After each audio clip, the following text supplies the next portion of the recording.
Hey everybody, what's up? This is Chris from T3 Handicapping, and I'm here to bring you the card for Thursday, October 28th from Indiana Grand. I believe this is the last week of Exactamundo, so if you're playing that competition at Indiana Grand, I think this is the last week of prelims before the finals coming up here soon. If you want to follow our picks, you can do so on Twitter at Handicapping T3. You can join our page or like our page on Facebook, T3 Handicapping, horse racing in parentheses, just so people know what we are. And then, of course, if you want to purchase the picks, you can always do so at our website, t3handicapping.weebly.com. And I'm glad to see that a number of you purchased the picks today. You were handsomely rewarded with a number of great selections. If we take a look at how we did, Indiana Grand was obviously the one where we tend to put the most stock in because that's the one we always talk about. We had 5 out of 8 of the winners on the card were top selections for our picks, and 7 out of the 8 selections were top 3 picks, especially when you consider that the 3 ended up scratching out of that race, and the 2 ended up bringing it home. You can see that our best bets were 3 for 3 on the day. Now, technically, with the later scratch of the 3, I didn't get that one on the early scratches. Technically, that did default the 5 into a best bet proposition, and that one did not hit the board. But I like to keep it to what we published for you, what you would have been using as you were going through. So 3 for 3 there, all winners. Including 3 of the last 5. So if you had just gone singles on those horses in the late pick 5, you would have been in good shape. At Keeneland today, if you played Keeneland, 4 out of the 8 horses were our top pick, and 6 out of 8 were one of our top 3 selections, 6 out of the 8 winners. Most importantly, we got on a nice little run there at the end. We hit the last 5 races with A horses. I think that pick 5 ended up paying out a little over $600. So that was good. Our one best bet there ended up showing, and so that was good. Finger Lakes was the real story today. Finger Lakes, we had 7 out of 9 top picks win. We were 9 for 9 with top 3 horses, 9 for 9 with A horses, and both of our best bets won there in race 1 and 2. So it was a really awesome day. I was glad to see that a number of you purchased the picks, and hopefully we're able to cash on those opinions. This was a day where even though it was a lot of shorter prices, you didn't even really have to be that good at betting to make money off of the sheet today. It was pretty straightforward and pretty simple when you're hitting at that rate, and that's not common. I mean, there have been days where I haven't been anywhere near this. Um, but when you're hitting at this rate, it almost doesn't matter how much you put up. You're going to end up profitable at the end of the day. So how are we going to keep this train rolling? Well, we're going to do it at Indiana. We're going to do it at Gulfstream. We're going to do it at Keeneland on Thursday. So all of those tracks will be available through our package. Again, like I mentioned yesterday, with Breeders' Cup right around the corner, pre-entries just came out today.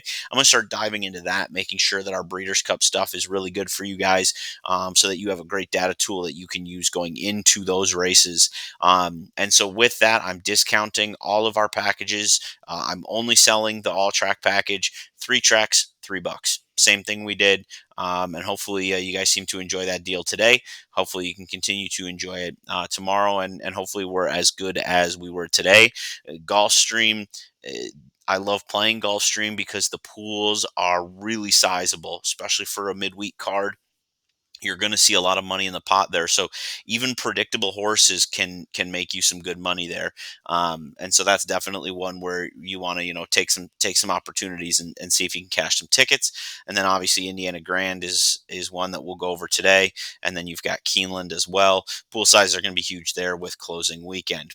Now in this sequence today, we're going to be going over the late, or I should say, just the pick 6, the straight fire 6 from Indiana Grand on Thursday. But as I mentioned yesterday, if you're looking for some Keeneland coverage, you can certainly come over to our website, and right down there on the website, you can see I've already linked in Keeneland's Thursday card selections, and you've got my whole list of options in terms of what I think on these different races. And again, this was using the T3 handicapping system, using the algorithm to develop a lot of these opinions. So if you're looking for that kind of coverage on Keeneland, just go to our website while you're purchasing the picks, swing over to the homepage and see what we like at Keeneland. You've got all races there.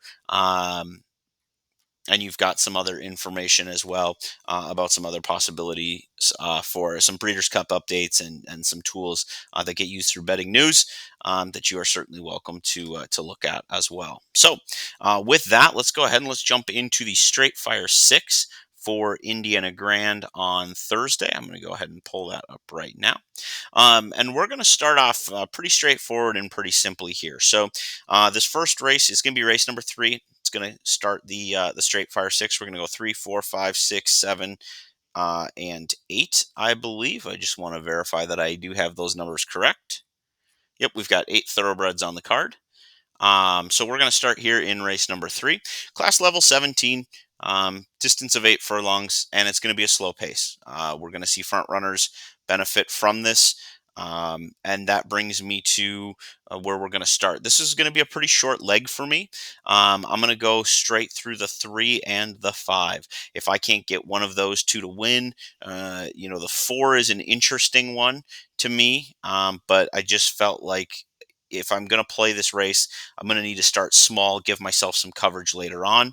And so I'm going to go with Pure Rocket, who's a front runner, rates out the highest, and is actually one of our best bets on the day. But I really struggle with using a best bet in a situation like this. You can see we have tons of unknown runners in here. So the likelihood of chaos is much greater. The nice thing about this one being the first leg is you're going to get to watch the money play out. So I would be very flexible with how you start your pick 6 and be willing, if you see a horse taking crazy money, be willing to add that horse in. Now, you might think it's stupid money, but at the same time, in your pick 6, it doesn't matter. If you're just playing a single race, it's okay to bet against the quote unquote smart money. But if people know something, if word is out at Indiana Grand on a certain starter, you don't want to get beat by that one. But for me, I'm going to start with the 3 and the 5. I'm going to go against Prather. For now, but again, depending on what the board looks like heading into the pick 6, I might add that one in. I've also got the 4 on my radar. I've got the 1 on my radar and the 9, but I want to start off nice and simple. So I'm going to go too deep with the 3 and the 5. As we always do, I'm going to go in here. I'm going to grab my ticket maker, and we're playing a pick 6 today. We're going to go with a 20-cent pick 6. And we're going to play it for everybody's favorite $100. Now, this time we are going to use the first leg here, and I'm going to go 3 and 5. I don't need any other selections there. That's going to keep my ticket cost down because I don't have to use B's and C's in that leg at all. Let's jump into race number 4 and see what we have here. We're going class level 18. We got 6 furlongs on the dirt. We're going to have a moderate pace here. We've got the deer there. 17 out of 24, but we are going to favor some front runners. What you'll notice when you look over here at the run styles is we actually don't have anybody who's a true front running type. So what I like to do there is I like to look for horses that like to be forwardly placed, but that also have good numbers here in the pace, especially at Indiana Grand. Pretty much all we're running is dirt. Occasionally we'll get some turf races, but dirt is, or really Indiana Grand in general, the pace is going to be looking at speed, the early speed. And sometimes when we get to like Saratoga, some of the Naira tracks, you'll see the pace number reflect late kick and how quickly they get home. But in this case, we're going to use pace to determine front end speed because at Indiana Grand, that's where you win races. So we're going to go here and we're going to favor front runners because we think it's going to be fairly moderate. They should be able to get out on the front. So I'm going to go 6, 7, and 4. And again, I like to use sort of that middle column, the ratings column, to just let my picks kind of hit me naturally. Now, when we look over here, we can see 6, 7, and 4 also happen to be my A selections. But I think it's pretty easy when you're looking at this middle column to just say 6, 7, and 4 really jump off the page at me. Now, I am not 100% sure why I included the 6 a second time. I'm only going to use that horse on the A line. I do not need to use that horse for a second time on the B line. So we'll just use the 1. We're going to go 6, 7, and 4. And then this class number that came up for the number 1 looks pretty good. Could get a good race flow here. It's just one that scares me a little bit. The ability rating came out pretty high as well. So I definitely want to use, I'm going to go 6, 7, and 4 on the A line. I will use the number 1 gift wrapped on the B line. Let's go ahead and put that in here. So I've got 4,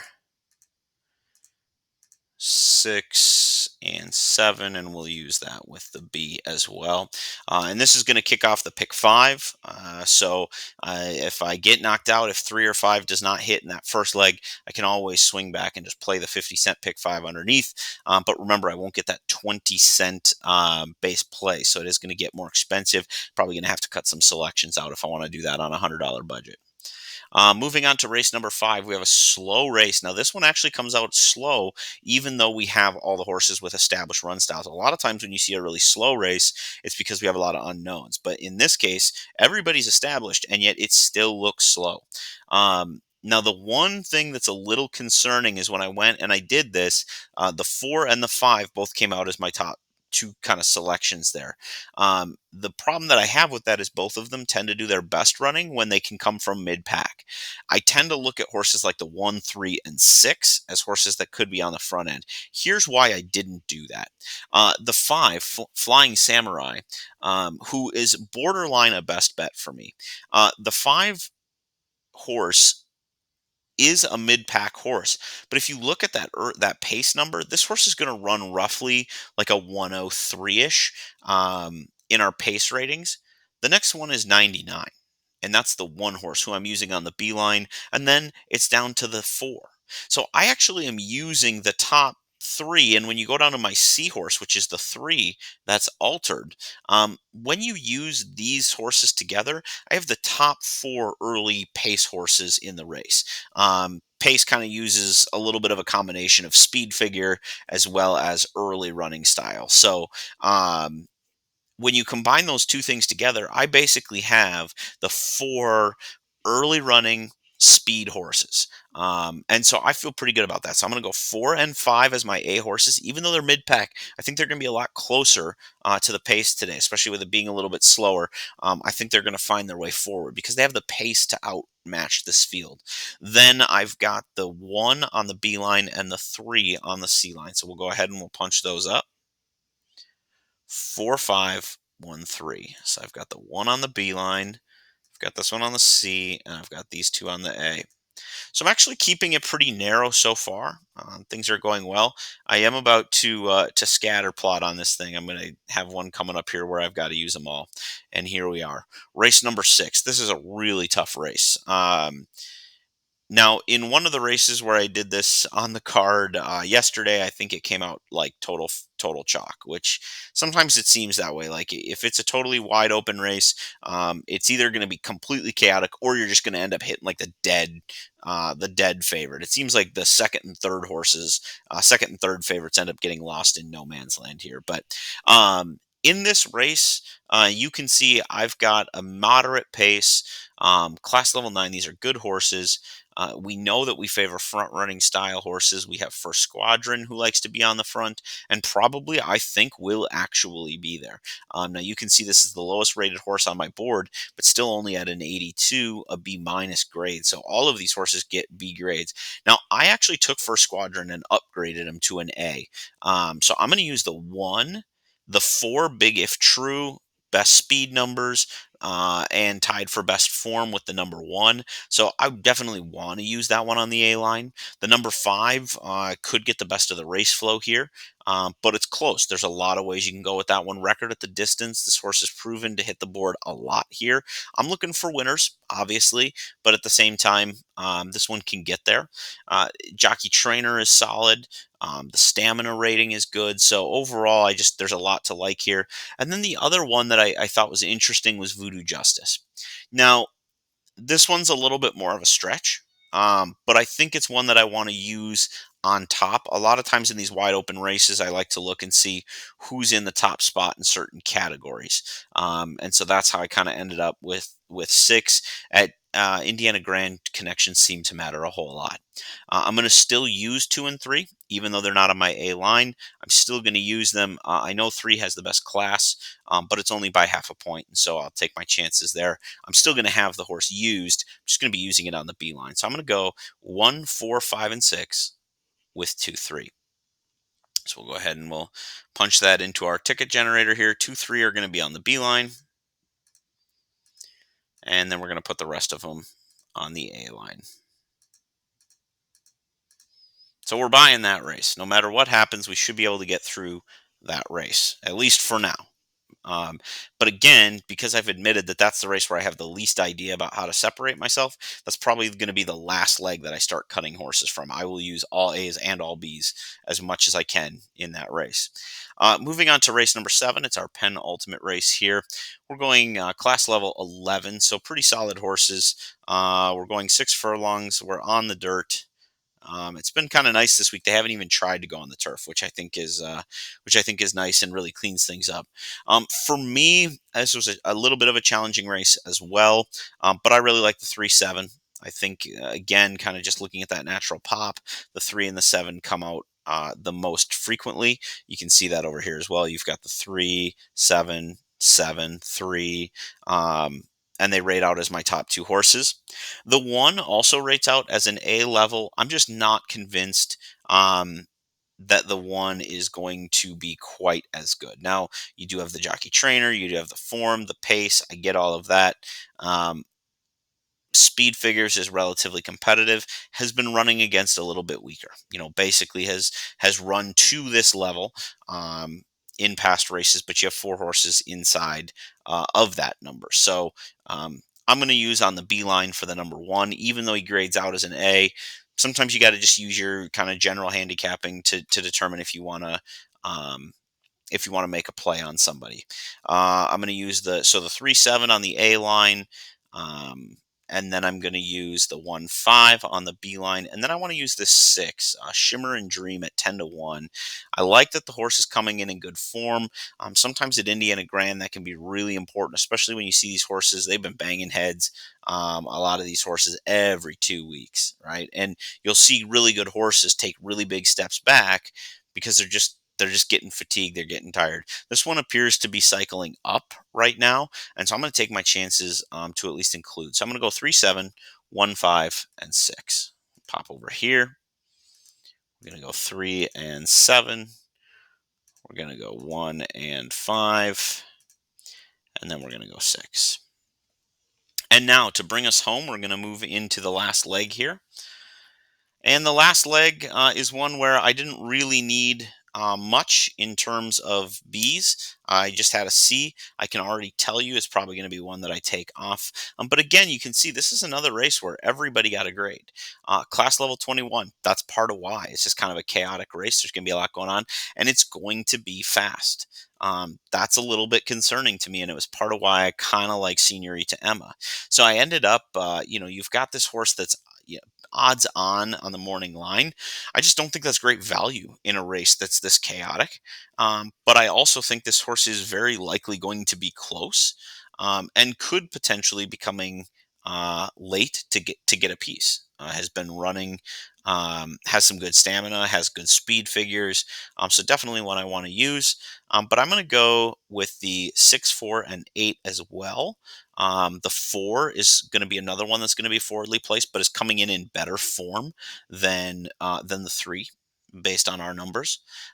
Is going to be a little bit closer to the pace, so may have a chance to get there, and has been running against tougher. So all those things considered, that's who I'm looking to there. The 8 is in basically the same boat as the 4, with the pace and form numbers. You got some class. You can see shows up here an awful lot. I've got the number, let's see, 3, the 6. 6 is just going to be, maybe potentially on the front end, even though the pace numbers don't show it getting there. I do think that this is a horse that dropping a little bit in class could see the front end and could get away with things. So for me, it's going to be 3, 4, 6, 8 in the A line, and then I'm going to skip down to the C line where I have the 7. Let's go ahead and punch that in and see where we end up. So 3, 4, 6, 8 with 7. 3, that's not good.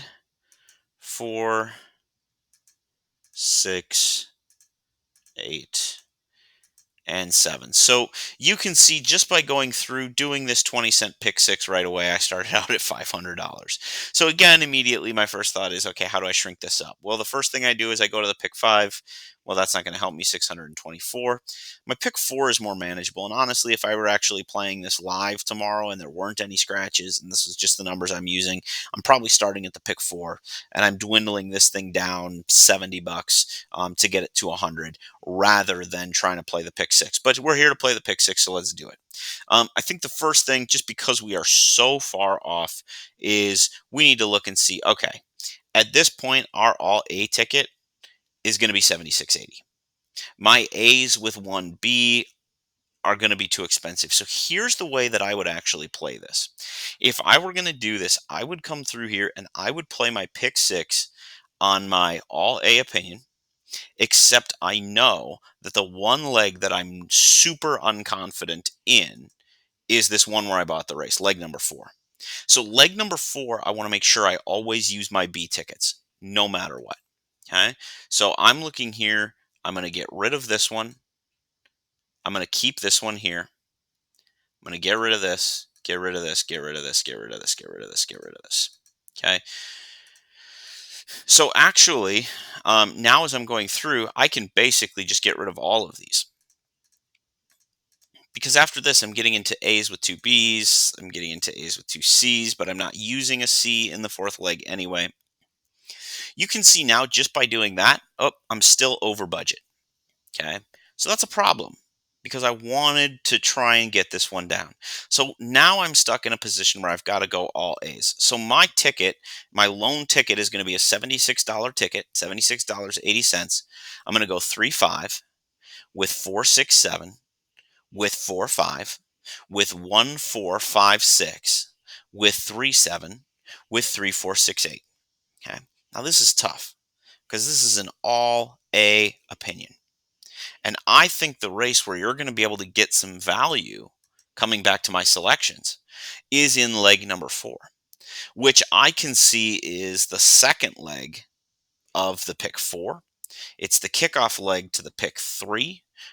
So I would then come back here and I would say, okay, if I think I can get value there, then how can I incorporate B horses in using this? So maybe I come back and I play like this A BBA ticket. Now that's only $16. This is in the pick four. So I would play 4-5 with 2-3 with 3-7 with 3-4-6-8. So now what I've actually done is I've covered that B ticket in the leg that I'm least confident in, but I've done it through the pick four. And the reality is, if I go through and I play that, let's just pull that race up again real quick. That's this one here. So if I get the 2 or the 3, now the one challenge with this is if the 2 wins, I'm not going to make any money on that because I'm going to be using, the 1-4 or the horse that's currently 7-5. Okay. But I should have enough value around where I'm going to at least make the 16 back. I don't know if I'll get all the way up to the 100, but I should be able to get the 16 back. If the 3 wins, then I definitely have it. So there are ways that you can use the ticket constructor to mix and match, even though my pick 6 was clearly not going to be anywhere near my budget. And no amount of trimming down was going to get me to a place where I was really comfortable playing that pick 6. There are ways that you can couple your all A ticket on the pick 6. And if you're really right, like you're just going to cash that pick 6 and it's going to be a good day. But then you can also roll under, exclude some of those legs. Maybe it's even as simple as playing the all A ticket on the pick 6, getting to the late pick 3, and then going, or even a late daily double, just get around that. Or maybe a rolling pick 3, legs 1, 2, and 3, end it before you get to the chaos. Build your bankroll, cover the cost of your ticket in legs 1, 2, and 3 by hitting that by hitting that pick 3, and then if you survive that fourth leg, then you're good. If not, then you can go to make your profit on legs 5 and 6 with a big daily double on your A opinions to try and cash it there. So a really kind of interesting way to wrap up the week at Indiana Grand, but I think a really great exercise for you in thinking about how do I mix and match my horizontal wagers to A, get out of the wager what I want, B, stay within budget, and C, also really emphasize my opinion. my true opinion is a $500 pick six ticket. That just ain't going to fly. So, how can we make adjustments and modifications? And I think if you really want to become a better horse player, you've got to go through these betting exercises, these ticket construction exercises, because that's a part of the game that they don't write books about.